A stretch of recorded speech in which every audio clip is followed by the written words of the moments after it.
আজ থেকে আমি লম্ববৃত্তাকার শঙ্কু চ্যাপ্টারটা শুরু করব। তো তাহলে প্রথমে লম্ববৃত্তাকার শঙ্কু মানে ছবিটা একটু দেখে নাও।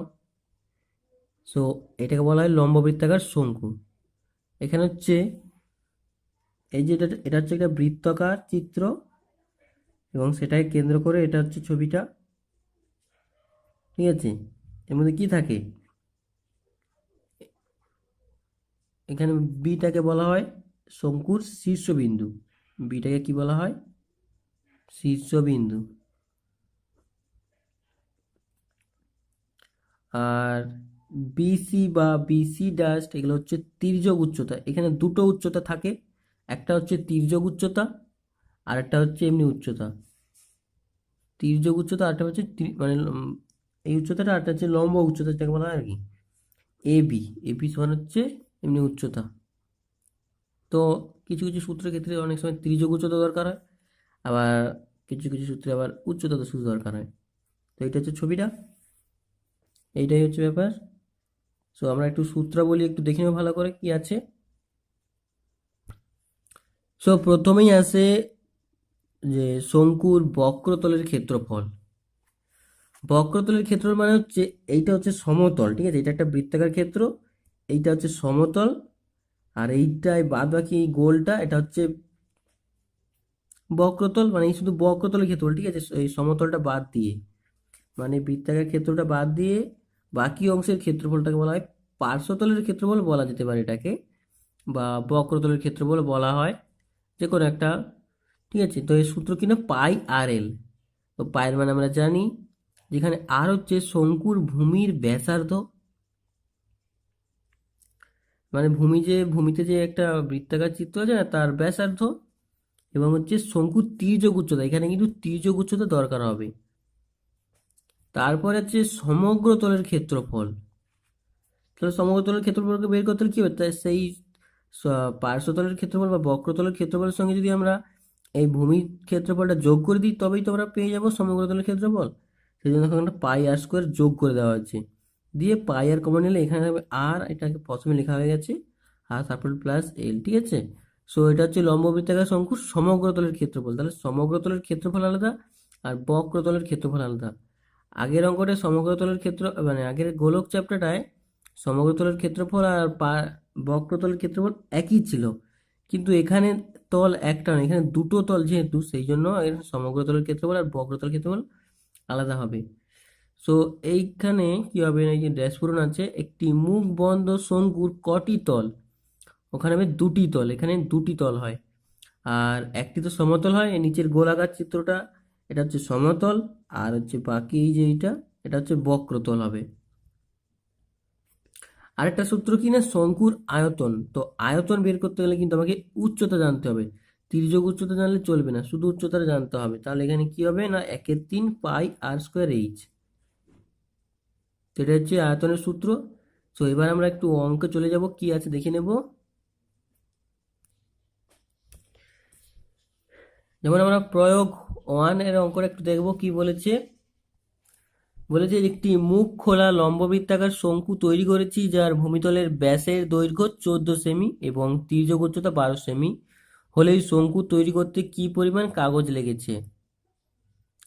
তার মানে যেহেতু ফাঁপা, সো তাহলে আমাকে কি বের করতে হবে না, এটা পার্শ্বতলের ক্ষেত্রফল বের করতে হবে। কেন না, এর মুখটা খোলা, তো এর পার্শ্বতলের ক্ষেত্রফল বা বক্রতলের ক্ষেত্রফল বের করলেই চলবে। তাহলে ভূমিতলের ব্যাস দেওয়া হচ্ছে, আমাকে কি করতে হবে না, তার ব্যাসার্ধটা বের করতে হবে। তাহলে শঙ্কুর ভূমিতলের ব্যাসার্ধের দৈর্ঘ্য কত হচ্ছে না, 7 সেমি। তো অতএব বক্রতলের ক্ষেত্রফল দিয়ে আমরা সূত্রে ফেলে দিলাম, পাই আর এল হয়, মানে হচ্ছে 22/7 ইন্টু 7 ইন্টু 12, তো গুণ করলে হয়ে যাবে 264 বর্গ সেমি। সো একই রকম ভাবে প্রয়োগ 2 এর অঙ্কটাও হবে। ঠিক আছে, কি হবে না, আমরা লিখবো বক্রতলের ক্ষেত্রফল সমান,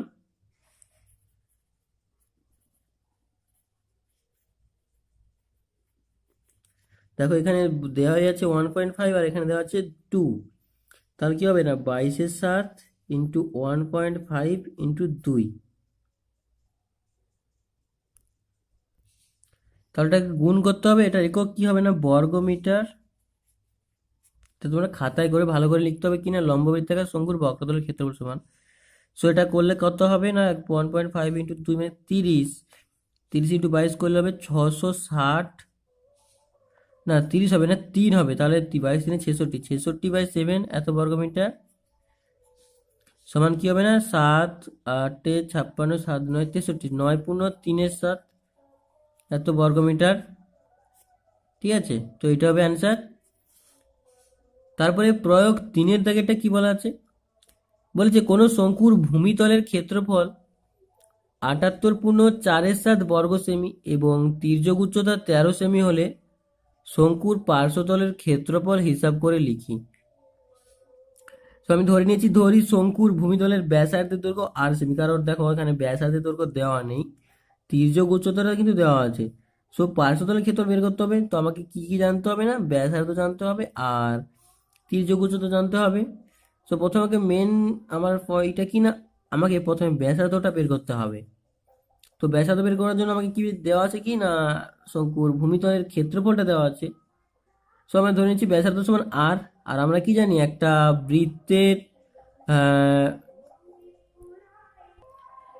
বৃত্তের ক্ষেত্রফলের সূত্র হয় পাই আর স্কোয়ার। ঠিক আছে, সো দেখো শর্তানুসারে পাই আর স্কোয়ার সমান তাই ক্ষেত্রফলটা।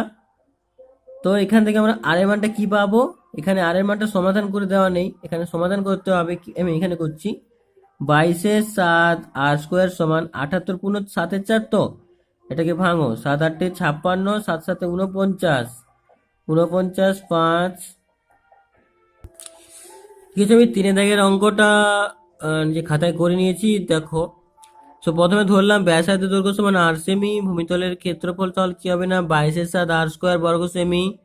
সো শর্তানুসারে কি হলো না 22/7 আর স্কোয়ার সমান এটা, তো এটা ভাঙলে হবে 550/7 বা আর সমান তাহলে কি আসছে না 5 আসছে। ঠিক আছে, তাহলে অতএব বক্রতলের ক্ষেত্রফল বা পার্শ্বতলের ক্ষেত্রফল সমান কি হবে না 22/7 ইন্টু আর এল মানে আর মানে 5 5 আর হচ্ছে 13, এল এর দৈর্ঘ্য উচ্চতা হচ্ছে এখানে তির্যক উচ্চতা দেওয়া আছে 13, সেটা গুণ করলে হবে 1430 আর নিচে 7, তো ভাঙলে কি হবে না 204.27 বর্গ সেমি, মানে 7 2 14, তারপর একটা শূন্য নামবে, দুটো সংখ্যা শূন্য, 7 4 28। হ্যাঁ ঠিক আছে, 204.27 বর্গ সেমি। সো তারপরে 4 দাগের অঙ্কটা কি বলেছে, কোন শঙ্কুর ভূমির পরিধি 660/7 সেমি এবং তির্যক উচ্চতা 25 সেমি হলে শঙ্কুর পার্শ্বতলের ক্ষেত্রফল হিসাব করে লিখি। তাহলে এখানে ভূমির পরিধি দেওয়া আছে আর তির্যক উচ্চতা দেওয়া আছে, আগেটা দেওয়া ছিল ভূমির ক্ষেত্রফল, এখানে পরিধি দেওয়া আছে। তো একই রকম ভাবে আমরা ধরে নেবো যে ভূমির ব্যাসার্ধ 8 সেমি, তাহলে তার পরিধির সূত্র কি হয় না 2πr, তাহলে 2 × π × r সমান তাহলে কি করলাম না 660/7। সো এখান থেকে আমি পেলাম যে r সমান 15, তাহলে অতএব শঙ্কুর পার্শ্বতলের ক্ষেত্রফল কি হবে, শঙ্কুর পার্শ্বতলের ক্ষেত্রফল সমান